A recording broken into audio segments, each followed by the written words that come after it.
Hello people, welcome to my YouTube channel. My name is Sonali Kapoor and here we will discuss some concepts that will give you better understanding of subjects and will help you to clear different competitive exams. When preparing for an exam, most of the students neglect the basic concepts while focusing only on the advanced topics. So here I will start from the very beginning and build your knowledge, taking you to the advanced levels. So I am also a student just like you and I know how important it is to understand the real meaning of the subject matter. Let's begin our first video which is of economics and the topic for today is inflation.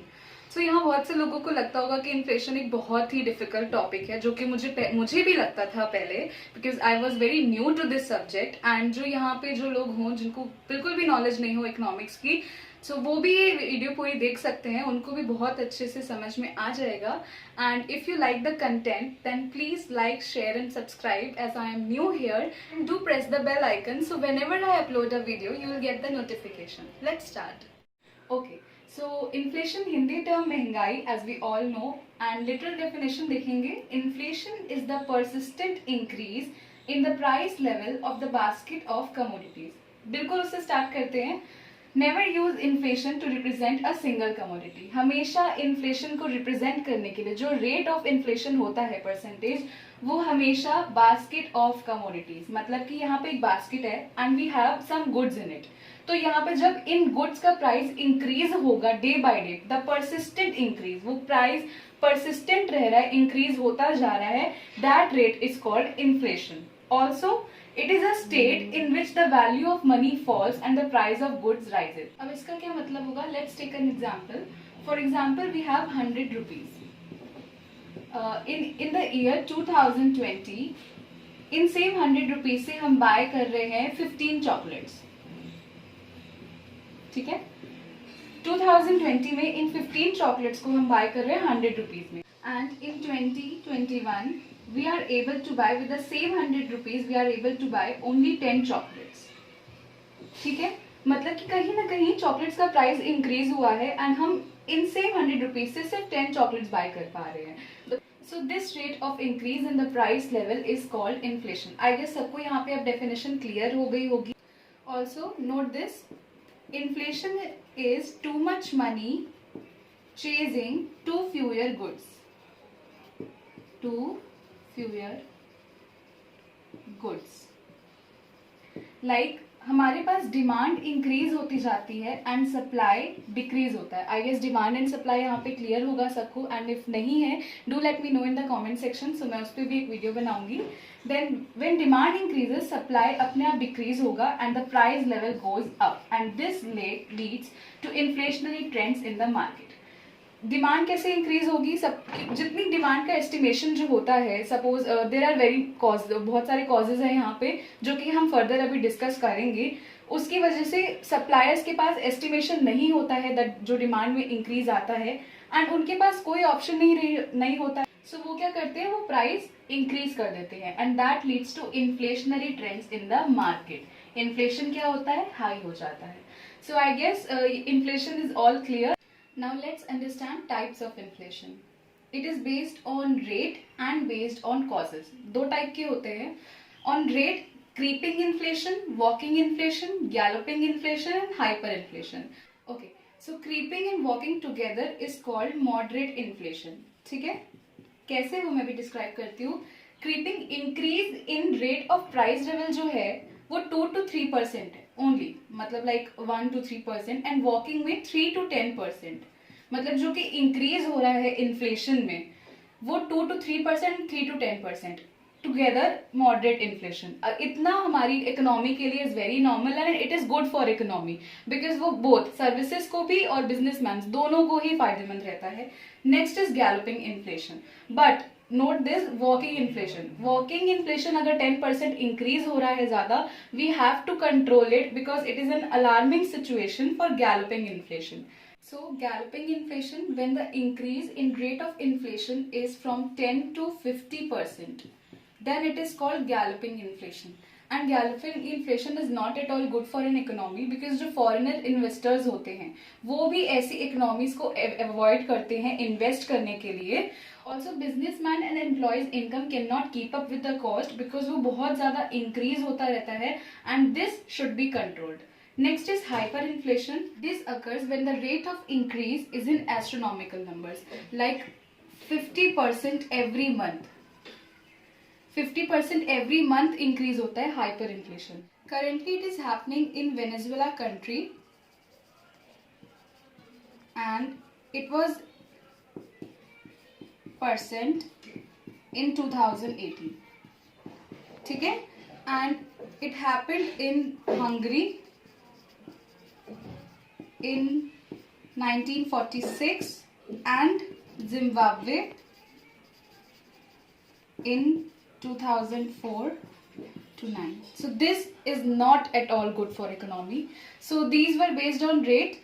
Now we'll discuss on based on causes. A situation wherein the aggregate demand pulls up the prices, that situation is called demand pull inflation. मतलब कि जब demand की वजह से inflation increase होता है, मतलब कि जब डिमांड की वजह से बास्केट की प्राइस लेवल में इंक्रीज होता है, that will be demand pull inflation. इसके कॉजेस देखिए. Increase in money supply,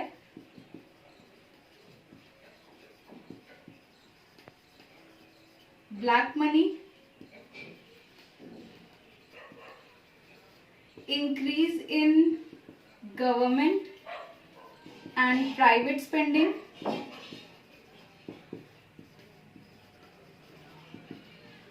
reduction in taxes, and decrease in exchange rate.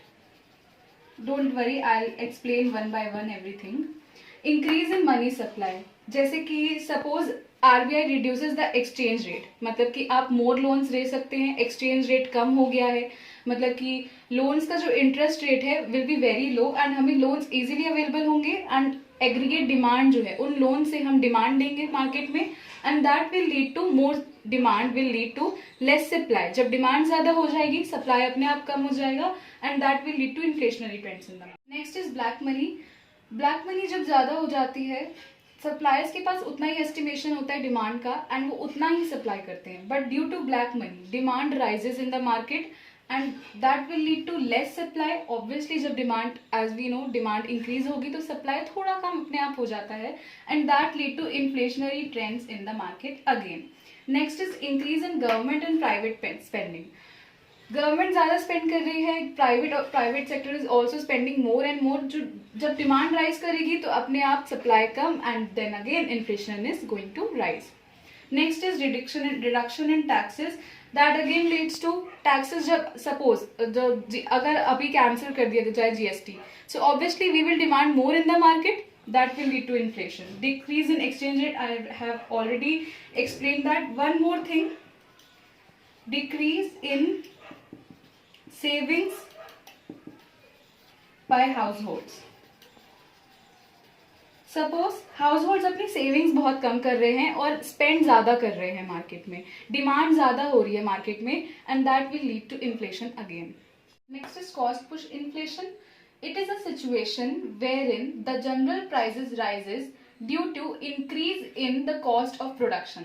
मतलब जब हमारे cost of production, that is factors of cost of production, that is land, labor and capital, ये जो तीन factors होते हैं हमारी कॉस्ट ऑफ प्रोडक्शन के, जब इनमें राइज आएगा, जब इनके जनरल प्राइसेस में राइज आ जाएगा तो अपने आप that will lead to increase in price.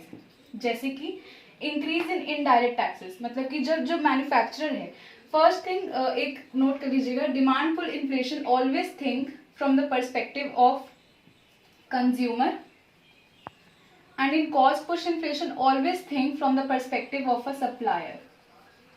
हमेशा जब मैन्युफैक्चरर अपना एक प्रोडक्ट लॉन्च करने वाला है, अगर उनके इनडायरेक्ट टैक्सेस इंक्रीज करेंगे तो ऑब्वियसली उनकी जो कॉस्ट ऑफ प्रोडक्शन है that will increase and that will lead to rise in price. Next is increase in import prices. Suppose कि इम्पोर्ट प्राइजेस जो इम्पोर्ट कस्टम्स ड्यूटीज होती हैं वो बढ़ा दी गई हैं, उनमें इंक्रीज कर दिया है गवर्नमेंट ने, तो ऑब्वियस है हमारा जो प्राइस लेवल होगा वो इंक्रीज करेगा। क्यों? क्योंकि प्रोडक्ट की कॉस्ट ऑफ प्रोडक्शन में हमारा इंक्रीज हो रहा है, that will lead to increase in price level. Then we have increase in cost of capital. मैंने अभी बताया जैसे कि ये तीन हमारे जो फैक्टर्स है, 3 factors of production, land, labour and capital. Land में भी सेम कैपिटल, जब हम देखिए increase in wages, suppose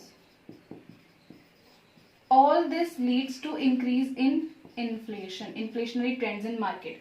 wages अगर सप्लायर इंक्रीज करेगा तो ऑब्वियसली बात है वो जो प्रोडक्ट होगा उसका प्राइस भी इंक्रीज करेगा and that will lead to inflation. जब प्रोडक्ट का प्राइस इंक्रीज होगा तो वो इन्फ्लेशन अपने आप ही हो जाएगा। So these two and one we have one more. Next is structural inflation. When inflation persist for a longer period, मतलब कि जब इन्फ्लेशन है बहुत टाइम के लिए रह रहा है, बहुत टाइम के लिए परसिस्ट कर रहा है इकोनॉमी में, that is structural inflation. And why does this occur? Due to inefficient distribution and storage facilities and backward agricultural sector. मतलब कि पुअर प्रोडक्टिविटी। जब एक इकोनॉमी का स्ट्रक्चर अच्छा नहीं होता है, स्टोरेज प्रॉपर फैसिलिटीज नहीं है उनके पास, प्रॉपर डिस्ट्रीब्यूटिंग सिस्टम नहीं है उनके पास, तब वो स्ट्रक्चरल इन्फ्लेशन हो जाता है। जब इकोनॉमी की फैसिलिटीज बहुत लैक करती हैं, it is also called bottleneck inflation. Bottleneck inflation because government faces a tough time to tackle this problem. इस प्रॉब्लम को टैकल करने के लिए गवर्नमेंट के पास बहुत टफ टाइम उसको फेस करना पड़ता है गवर्नमेंट को, ताकि वो ये सॉल्व कर सके। So these were the types. So we have discussed inflation and its type in this particular video. Also there are going to be more video about this topic. If you have any doubt related to the topic, do let me know in the comment section and do like, share and subscribe as I am new here. Thank you.